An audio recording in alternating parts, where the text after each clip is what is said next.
Welcome back. All right, so today I want to talk about Twitter. I want to talk about Twitter as a revenue generator and where the problems may lie with Twitter, kind of thing, and whether or not Twitter's going to be a money making machine. And I know Elon Musk has all these plans for it, right? He wants to expand it and make it so you can use it for everything. And you want to do shopping, you do shopping, and it'll be a video hosting platform, it'll be everything, right?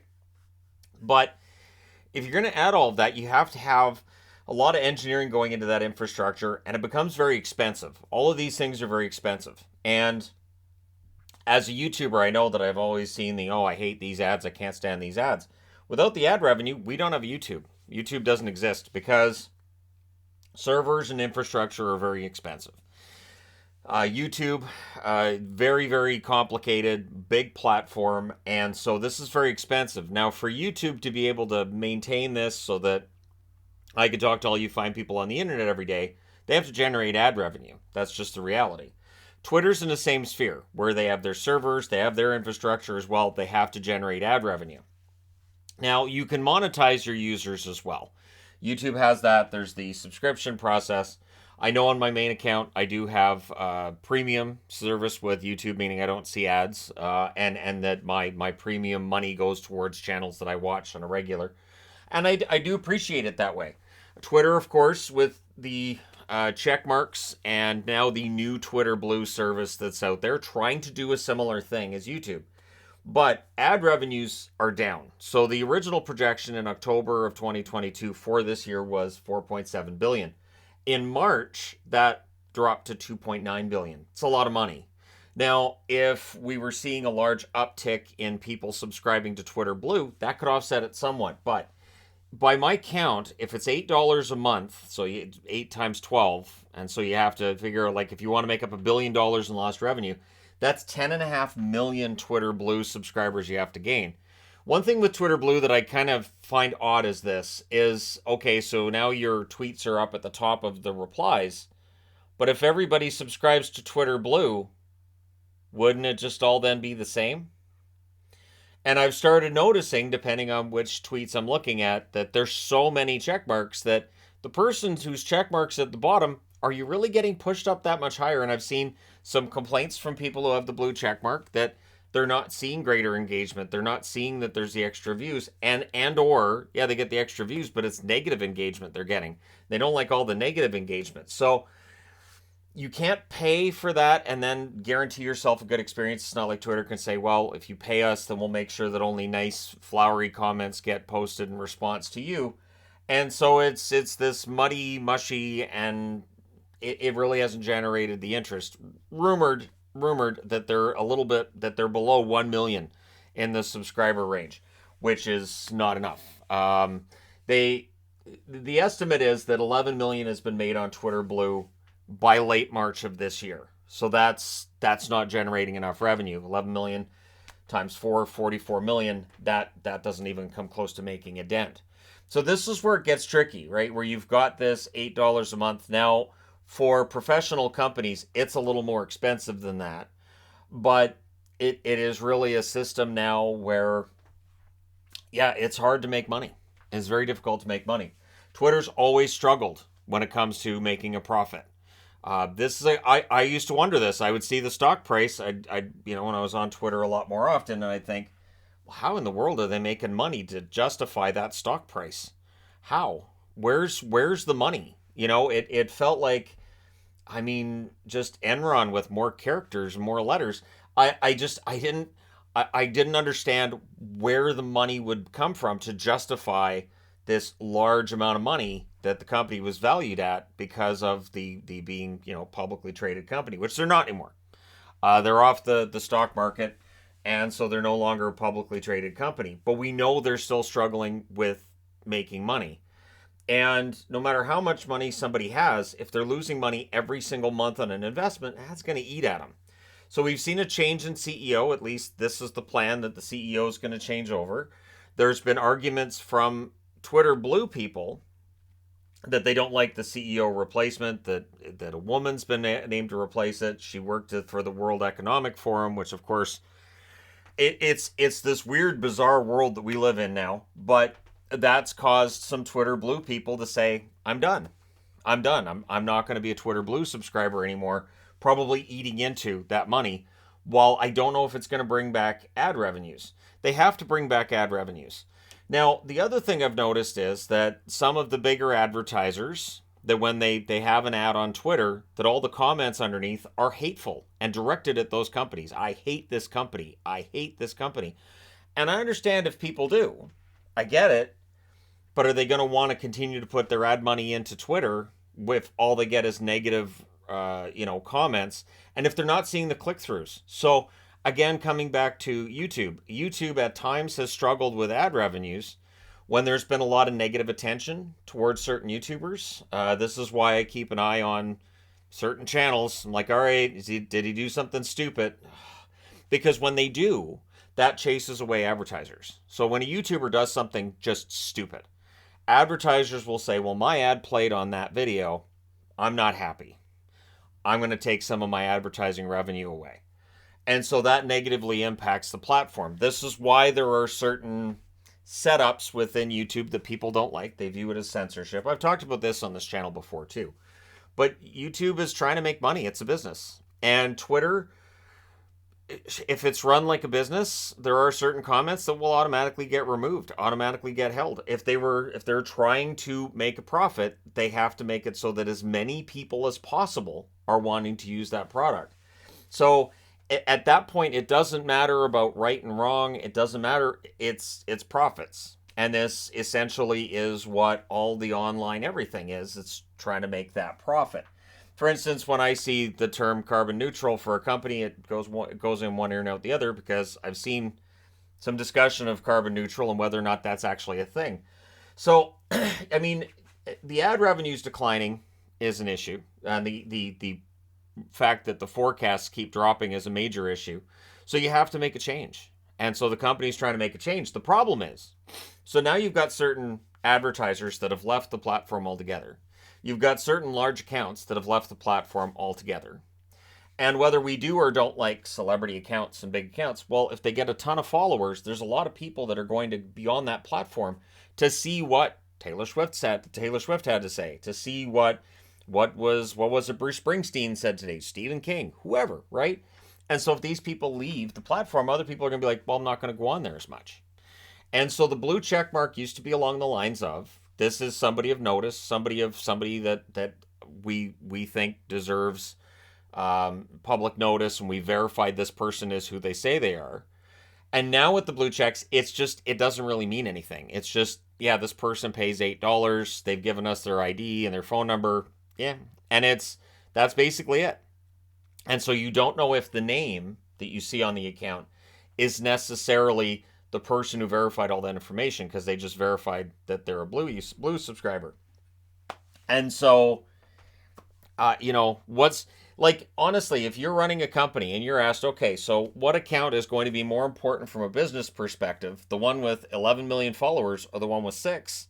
The one with 11 million followers brings in more people, more traffic, which brings in more advertisers. So as you chase off big accounts, or those big accounts, they lose their check marks and maybe they don't generate the same amount of traffic, well, now your traffic numbers that you're trying to sell to your advertisers are dropping. This is one of the reasons why YouTube has gone to shorts and is pushing shorts the way they are. Shorts are kind of meant to take away some of the steam from TikTok, because TikTok has blown up, right? And so YouTube with shorts is trying to answer that, and they're doing their best. I know when I worked for Microsoft would do that. You would see some kind of an innovation from another software company, and within usually about 6 months, Microsoft would have an answer. They would have their own version of it. Sometimes it wasn't as good. Sometimes it was better. Sometimes it was about the same. But at any rate, they would always be trying to answer. And so with Twitter right now, they need to figure this out, and they need to pivot because they're not making that money. And even though, yeah, I mean, Elon's got a ton of money and he's rich beyond all of his wildest dreams, he still wants to make money on Twitter. And he wants to make it so that the business model is viable. And in order to do this, I mean, I never understood why it had to be a blue check mark. So we're going to have a paid check mark. Okay, well, that'll be a green check mark or a yellow check mark. I know they gave the yellow check marks to all the legacies that were large accounts. And then he's handed out some blue check marks to some of the million plus accounts. And it's just generated this kind of confusion online, right? And again, if I'm an advertiser and I stepped out, I don't know if what's going on with Twitter is going to cause me to jump back in. And again, servers and infrastructure are pricey. It's pricey. I understand taking over a company and saying, wow, this company loses a lot of money. I got to fire some people. I get that. I totally understand. But you've got to make sure that the company works. And you've got to make sure that the business model works. And I don't know if there's a business model for Twitter that's going to make up for the lost revenues. They have to get the ad revenues back. And they have to get the ad revenues back in a way that doesn't chase off any revenues they were making on Twitter Blue as well. And it looks like they've chased some of that off. It is really difficult to have any kind of a platform in this day and age where it's not going to devolve, and it really is. I mean, just anyways, you're trying to create basically a platform where anybody feels like they can be there, and everybody feels like they're welcome. And doing that with the political situation the way it is globally is really difficult. And I think that there was an expectation by Elon when he took over Twitter. I think he figured the whole thing would kind of blow over. A lot of the trepidation about him running it would just blow over. That a lot of the advertisers would just return on their own, and they may not have. I don't really advertise. I'm going to just throw that out there. I don't really advertise. I've thought about it. I've thought about, putting together commercials and advertising. But when I've done the little advertising I've done, I really haven't got a huge return on it. It hasn't justified the money I've spent on it. I'm like, okay, so I spent $100 to advertise here, and according to the stats they sent me, I gained 1 subscriber, or I gained 2 subscribers, or none. There's been times where I've done a whole ad campaign, and I get the impressions list and then the subscriber count, and I'm like, so I gained nothing off that ad campaign. What does that do for me? So it really might be a situation where companies may have left Twitter, looked at their numbers and said, we haven't lost anything since we left Twitter. Why would we want to go back there?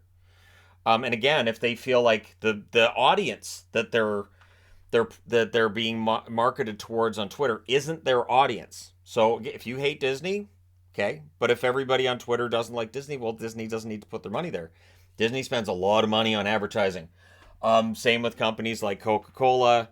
The really big companies, they spend a ton of money on advertising. And so for people who hate them, okay, that's fine. I'm not saying that they're all fantastic, wonderful companies, but Twitter needs that ad revenue if they're going to succeed and if they're going to survive, because it's this continual loop now where it feels like they've pushed away advertisers.